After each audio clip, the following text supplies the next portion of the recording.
Hey everyone, welcome back to the channel.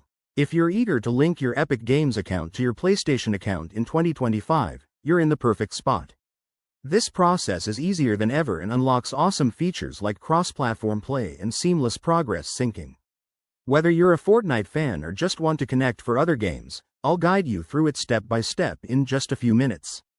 First things first, make sure you have both your Epic Games and PlayStation accounts set up and accessible.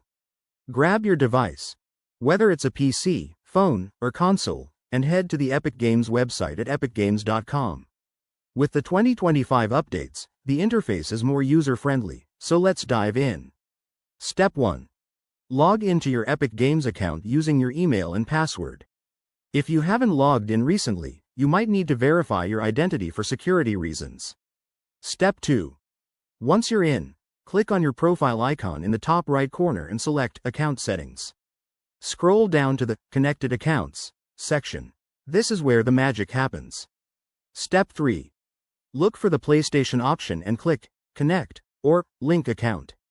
You'll be redirected to the PlayStation Network login page. Enter your PlayStation credentials, like your email and password. Step 4. After logging in, review the permissions Epic Games is requesting. This might include access to your gamer tag or play history. Hit Authorize to proceed. Step 5. Epic Games will confirm the link, and you'll see a success message. To double-check, go back to your Epic Games account settings and verify that PlayStation is listed as connected. If you run into any hiccups, like error messages about mismatched accounts, ensure your emails match or check for any account restrictions. The 2025 system has improved error reporting, so look for on-screen tips. And there you have it.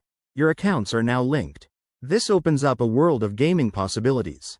If this tutorial helped, hit that like button and subscribe for more how-to guides. Thanks for watching, and happy gaming.